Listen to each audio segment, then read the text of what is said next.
Welcome back to AsArt with Nick and John and Kyle. We post 3 videos a week when possible, so subscribe, hit that like button, and let's jump right into His Dark Materials Season 2, Episode 4, Tower of the Angels. Yes. Woo! So Nick Woo, started woo, watching this slightly after I watched it. And what's the first thing Nick texted me? What did you say? Am I watching Lord of the Rings? Yes, we're totally forging the ring. We have the voiceover narration. And then we get into the whole Gandalf giving it's like the classic hero's journey for Will. He's getting the magical item from the older person to go on. It's really, really cool stuff. So fun episode. So Kyle, do you wanna start us off since you're the resident expert on His Dark Materials? Yeah, sure. I actually really enjoyed it because specifically for that sort of Lord of the Ringsy vibe that we got, just because it seems more of like this world building, right, of how the knife came to be and the origin story, and also especially Will's character development stuff really Totally. came to the front in this one. One of my favorite parts was when Giacomo Paradisi he hit like right after he gets his fingers cut off, he like looks at his hand and he just goes, "You need to fight him." Like I knew, he knows, right? Yeah. What's that actor's name again? I looked it up before this and I totally forgot. He's been in a lot of stuff. You prep for the episode, but then you forgot. That's okay. I do that all the time. But He's a very like sci-fi mythical kind of actor. I really like him. Like I really like him though. He's a really good personality. His acting's very good. Like in very like particular face and voice. Like when it's him. Yeah. So let's kind of do a quick recap of the episode, right? Yeah. So last episode they have to make a deal with Lord Baymont. Is that his name? Boreal. Thank you. I like Baymont. So they make a deal to go get the knife for him because he can't go get the knives because of the specters and he's an adult and stuff. In order to get the lithiometer back. So this whole episode was dedicated in going to the tower, which they've been teasing like crazy. We finally get to go into the tower. We see who has the knife and they take the knife and we're going to see hopefully the results from that of them taking the knife from the kids. So hopefully next episode there's some big book moments that are going to really pay off, I feel like. And then we saw some story changes, some plot changes slightly, right? With Mrs. Coulter and like the witches being, I don't know. Me and Kyle were having a little bit of debate about. Oh, you're talking book stuff witches. now. Is that what you're saying? Yeah, kind of book stuff. Because like, wait, raise your hand just for the audience. Raise your hand if you've read the books.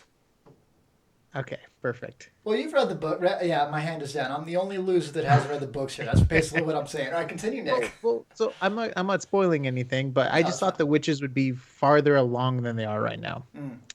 So that's different by from the book standards, but it's fine though, because I'm totally fine with it. I don't need an exact copy from the book from the show. I kind of prefer them to do something else. I'm a big fan of Full Metal Alchemist, where there's 2 different versions, right? You have like the manga base version, and you have the creative version where they kind of did a spin-off of their own thing with the characters. So I'm totally down for whatever. I'm just along for the ride kind of thing.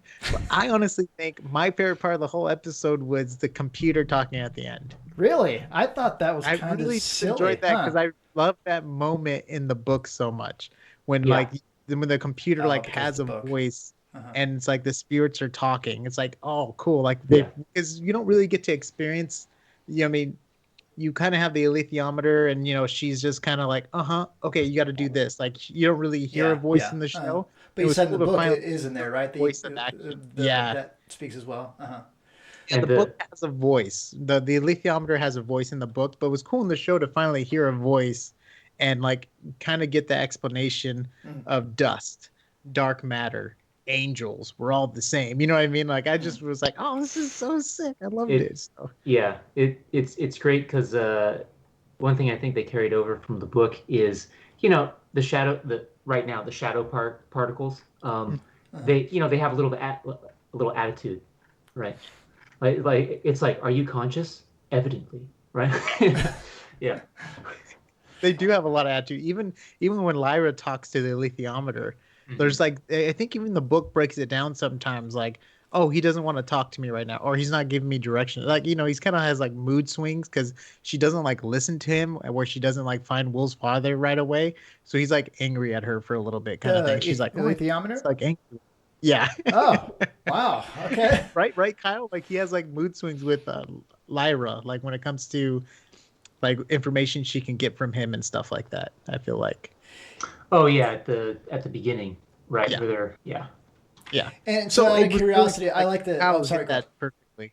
No, I was just gonna say Kyle hit that perfectly with the personality and stuff like that. I love that. So I wanted to ask because having Nick and of course Kyle having read all the books and Nick just finishing book 2, I'm curious to see where things kind of deviate from the book. So did they try and explain the voice of what the computer or the the little particles sound like? I mean, did they?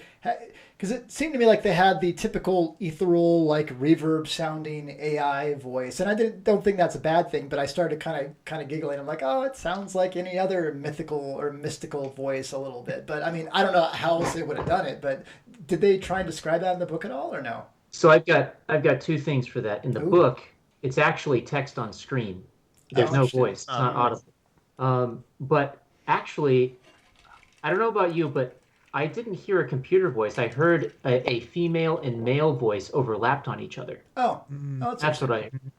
So then again, I could be totally mishearing it. It could be digital, I can't say I was listening too super closely, even though I'm complaining about it now. Good job, John. Oh, cool. So, what did you guys think of Will? This was a big acting episode for Will. You know what I mean? Like he had to really portray a lot of emotion, action, and like pain, and learning how to use the knife and stuff. Were you guys happy with Will's acting in this episode? Go ahead, Kyle. Okay, so the best description that Philip Pullman did in the books to describe Will when Lyra got her first impression of him was that if he had a demon, his would be a lion because he was courteous yet savage, right? Mm-hmm. That's kind of cool. And I was like, oh man, like that's awesome. But I'm not really getting that from his performance. That's fine. It's a different take, right? Mm-hmm. Like an interpretation of the character. One thing that I felt was a good interpretation through Will's or the actor that's playing Will is that he's hiding his pain, right? Mm-hmm. He like especially after he gets his fingers cut off and he's soaking in the tub. Mr. Frodo! And he says goodnight. Yeah, sorry, I completely. He says goodnight to Lyra, and then after she leaves, he like kind of goes like, yeah, like puts it back, and just because it's not a normal cut. It's not gonna heal like but it's not gonna heal like a normal cut too because it's from the knife. What you mean like Frodo and Weathertop? They're gonna go into more of that. Yeah, yeah, they're gonna go into it. But this dagger, I mean, this kingsweed, I mean, I'm just joking. But no, it was really, really good. I was really happy. Oh, that was a phantom sneeze. I'm like, I heard someone sneeze, but I didn't see anybody sneeze on screen. I'm fucking furious. We're gonna leave that in because I was like, bless you, I think. Okay, so one thing that's interesting in the books. I believe, I can be wrong, but I believe before we get to this moment in the books, we already know of angels that exist in the world. It's true. Before the computer says like angels too, you know what I mean? Like because of different worlds and stuff. And I think it's so interesting that they didn't show us angels yet. I'm curious how they're going to portray the angels in the show. Oh, because like the witches, for example, they fly around, they hold sticks in the book, right? When they fly around. You don't see them hold sticks when they fly around in the show. Interesting. So I just thought that was interesting. One thing that's interesting about this interpretation is because you're right, they have cloud pine like sticks that they ride, right? But in this one, it's actually interwoven into it's embedded in their skin, which is cool. I like that. That's kind of cool. So that wasn't a book thing. No. I like that. That's a cool interpretation. Like they were more like classic witches. They sort of like rode on their branches. So in the book, the angels are completely nude. Do you think they'll do that on the show? I think they're going to do it tastefully. Okay. I think they're going to imply, as opposed to just but not reveal. You know what I'm saying? It's just going to be glowing from there. Yeah. like, blur it and glow. Blur and glow. Blur and glow. Tracking's off. Stop, fix it. So this is kind of fun because you guys aren't throwing out like crazy spoilers, but you're making me look forward to see how they're going to depict certain. Like I thought the witches thing I wouldn't have known about unless you mentioned that. It's kind of cool that they had. Granted, would I have liked to see witches on brooms? Yeah, that's kind of hilariously kind of cool. But at the same time, I love how they depicted like the wings under the skin, and you don't know unless the interrogation is going on. They actually have wings under there. You're like, that's so cool, you know. Now that I think it gives them the illusion that they're more stronger than they are, like because they don't have to rely on like a twig to fly around or anything. It's like they have the power within them, kind of thing. I kind of think it kind of ups their power level. I kind of thought because of the whole wing thing, I had thought that they were depicted as angels in other universes because they've talked about going through different worlds for a while, and obviously I don't have the book background. I thought, oh, these appear to other people in other worlds as angels, and just how they've been creatively interpreted to like So it's kind of interesting is now they're going to have to differentiate the witches from angels, even though they kind of have angel wings. Because I remember in the first episode that you saw the angel on the wall when they went to this new city. I think that's season 2, episode 1. When they did that, then in the same episode, I think is when Lyra's mother was interrogating, and you saw the feathers come out. I was like, oh, that's weird. So these are angels, but now you're telling me, okay, that's not the case. Long tangent just to say that, yeah. I don't want to hang too much longer on the angels for me, but the angels will definitely be different than the witches. And who's excited for Lee's storyline, huh? Lee's finally heading over to the next world. Oh. Yeah. No comment. Oh, you know what? I was going to say one thing about Will. I thought it was so. I don't know why, but that fight scene between the two kids, like I thought that was the worst fight scene. Like no one stabs like this. That's like murder movie, like stabbing. And then I don't know, the cuts were like it seemed like they. I don't know. I was giggling the whole time, which is fine. Yeah, it was funny. I feel like the cuts were trying to help the action kind of thing. Well, I felt like they were too slow. It was like they're like, all right, and go. So, I don't know. I was just kind of chuckling, but it's perfectly fine. But no, yeah, like John has a point because, like, again, in the books, right? In the books, it's this very like. I get a sense of it being really brutal, actually. Yeah. Right? Like it's very up close and personal, and also in my head, I imagine the tower there's more space, right? For some reason, in this it's a bit more confined. And one thing that, of course, happens in the visual realm is that things happen much quicker than in the book, right? Because you have to describe things. Yeah. And so the fight in the book seems to take much longer, right? It's more of a struggle. But in this, it's like they actually hit all the points of action from the fight in the book, but it just happened real quick because it's a fight, right? Usually things are not that drawn out. But so yeah, it was. And then in the book too, it was really cool because you kind of got Will's backstory, like. During the fight scene, it talked about how he always was getting in fights, and he knows how to dodge and reflect, and it was kind of like it was cool because it was like a history lesson of Will's fighting background because he always got picked on because it's his mom, and he just had to learn how to fight and stuff like this. So there was like so much backstory with that fight, and I think that's why it's like so epic in our minds. This battle because we learned so much about Will and who he is as a character, and he's even to the point where Lyra always compares him to the polar bear when it comes to the courage and strength. She's like, every time she sees him, she's like, he's a murderer, but in the good way, like he's strong. And she almost has a fear of him. She has a fear of him because she knows she's a murderer. So she almost is like, go ahead. Like she like believes in him and his strength and stuff in the book. I mean, we can start to see that now because they're developing that friendship now. And that action because he touched her demon, which is like, whoa, people's demons. And throughout the book, whenever anyone ever grabs a demon, or like when she was captured and they would grab demons and stuff like that, the scientists, it was the most grotesque thing anyone can do is touch someone's demon. It's like, it's like, like they almost like faint and throw up, just they're so appalled by it. So. But her demon came over to him, right? And kind of correct. Yeah. Go ahead, Kyle. Explain it. No. Like John was like I was going to say it, but John actually summarized it better. It's just that there's actually Pantaleimon who initiated the touching, which is says something more subtler about how Lyra feels. Their friendship and connection. Yeah. And I thought it was interesting because I kind of thought initially, and again, I'm starting to, and I love that they're giving you the way the world building's just through casual dialogue. They're not just giving you these huge, like they did at the beginning of the episode with the whole Forging of the Ring thing. You know, it's like they don't give you that. They're just casually bringing it through. But at first I thought it was like the humans or the people's demons. I thought they were like equal. Like, okay, it seems like the demon's almost like a subset of the person. I mean, they interact and stuff, but it's like, okay, you don't touch someone else's demon, but it can go the other way, right? It's like you can have an interaction with a person, but you can't touch it. I just thought it was kind of interesting. I kind of thought they were almost like halves of each other, you know, but from what you're saying, it's kind of not that case.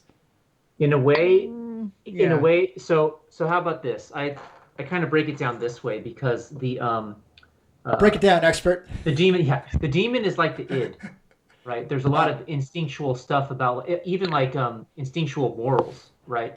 Embedded in the character, like the person, and then the person is more like the ego, right? It's their personality, it's like their individuality, right? Whereas the demon reflects that, you know, by their nature, right? Especially with their what animal they choose by the time they're an adult. Yeah. Um, Except for in Will's dad's case was really cool in the book. Yeah. Because there's a whole backstory about Will's dad when he comes across through the rift and all that, and then all of a sudden he noticed he had a spirit animal, and then he's like, and it was female. Like, to his shock, like he was like, it was just weird. And I think they touched on that a little bit in the episode, right? Like, Yep. but like in the book though, it's really in depth because he's a shaman in the book. And did you see the hole on his head? Are you talking about There was a mark. There was a mark right there because in the books they go into great detail about drilling a hole for dust. Yeah, trepanning. And, yeah, and you can see a mark on his head. There's like a circle. If you drill a hole in my head, all you're gonna find is sand and dead stuff. You're not gonna find any brains in there. John, like 2 episodes ago, remember when she's in the museum? And she's looking at the skulls. The skulls had holes in them, and there's like this whole backstory of them setting up, like, you know, how there's dust particles around it, how old it was, and they would drill holes, and it was like almost like a build or a lead-in for Will's dad's character, almost. You know what I mean? Like kind of prepping you to see like who his dad's gonna be, kind of thing. And yeah, I can't wait to. His dad's pretty strong in the Force, but we're gonna see some cool stuff next episode, hopefully. Right. Also, I gotta say, I want his jacket. That was a sick jacket. Okay, in my mind, I pictured him having like a beard, dreadlocks, like he's like a nomad who's been like you know, meditating for years and stuff, and it was so weird to see like a young, handsome, clean shaven, complete opposite of what you were thinking. Yeah, which is fun. That's fun when you get that sometimes, you know, when you get something different from what you're thinking, you're like, oh, okay, you know, yeah. One thing that they also sped through in the series rather than the books is he's actually living among the I think the Skraeling. I forget which tribe it is. But yeah, and he's sort of like their shaman, right? He's the resident shaman. And this one, he's just kind of living out in the middle of nowhere. He was in snow too, wasn't he? Wasn't he like way in the north? Yeah. Yeah, that's what I was telling John last episode too. I remember him sledding up a hill and there was snow everywhere. I'm like, this is not. but remember, they do say that the weather patterns are changing because of the rift, right? So it's like, I was willing to forgive them for that. Yeah. I was like, all right, good. Oh, how nice of you, Kyle! What a team player. So one thing you guys were saying, yes, exactly. Experts at his Dark Materials and experts at forgiveness. There you go. We get it. We have it all here. So one thing I wanted to ask you guys about, because it's really fun. Hopefully, you guys that are listening to this that haven't read the books like myself, you're finding this stuff between the lines of the show that the book filled in it. Hopefully, it's fun to hear these things. So you guys were saying how Lyra is kind of not fearful of Will, but you know, is kind of intimidated by him. Whereas in the first episode when they interact with each other, he almost jumps her and she just puts him, you know, face down on the table. Did that happen in the books as well? Or are you meaning that kind of fear is being developed in her as he kind of finds his hero's journey, I guess you could say? I think she got the fear after she used the lithometer on him. Oh, okay. And then she knew he was like a murderer, and she saw this other courageous side to him. But it's not that she's scared of him. I just think she knows his strength. And I think, and it just reminds her a lot of the polar. What's the polar bear's name again, Kyle? I'm sorry. Bernison. Yes. So like it just reminds her of. God. What? What? Anyways, What? it just keeps What? slipping the names. I'm like losing it right The now. It's cool, I'm Berenstein here. Bears. Yeah. I'm here. It's the air. It's the air over here, Kyle. I don't know how you do it, but but yeah, it was a fantastic episode. I am super stoked for the next one. Any final thoughts before we close this out? Kyle? Well, I don't want to give any spoiler material, but I Good got to give. say, I actually really liked the design of the tower. I thought whoever did their artistic direction did a great job. It has a cathedral-like quality, but is secular, right? It's dedicated to the knife and the guild, right? I really got like going inside that tower really tied in the whole motif together of Cittàgazze, the city, and everything, and sort of what this culture in this world is like. So that's kind of like my artistic highlight that I really appreciated for this. Cool. And by the way, we really need to, if you guys that are listening, Nick and I don't do this, we really need to, let us know. But Kyle is actually, we've just been calling him our resident His Dark Materials expert, and everybody's been making fun for that. But he's actually a really, really hardcore artist. And so getting his input for design stuff and concepts and things like that might be really fun. So I'm glad that you kind of mentioned that. So if you guys, do you want to shout out your Instagram so they can check out your artwork a little bit? Oh yeah, sure. So my Instagram, you can just look for Pecos. That's like the river, so PEC0S, and you'll be able to find me there. It's just my Instagram's dedicated to my sketchbook, so you'll get to see all my images there. Cool. We've been doing a really bad job of actually mentioning Kyle for anything other than His Dark Materials expert. If you guys haven't seen the episode, I mentioned every time. There's the first episode was the difference between the His Dark Materials books and show, and some of the comments were of the first season and the first book. So check that out if you haven't. That's why we keep calling Kyle our expert, because of the comments we got from there. So and then let us know if you guys would like a cool breakdown on certain parts of the book. Me and Kyle have some fun theories where like the specters come from and all this other cool stuff. If you guys want to hear us just go in depth and nerd out on book material and other stuff where we just hyper focus on one thought instead of us just trying to cover the whole episode, let us know in the comments down below if you got this far in the video. And it's cool stuff. I mean, I can say it from a non-book reader for this particular series that this has been fun filling in the gaps. It's not crazy spoilers. You talked about a little bit what's coming up, but nothing that ruined the story for me. It's just things that I'm looking forward to more now. So thought it was a really fun episode. I like the idea of getting more information on Will's background. I thought that was really fun, seeing kind of where his hero's journey is going and why he's important, because in the season 1 they kept saying he was super important, but you didn't really see why, and now we're starting to get to that. So really, really cool stuff. So you guys, we post 3 videos a week. Hit subscribe. Check out AsArt.space for the audio and video links, and we'll see you on the next AsArt.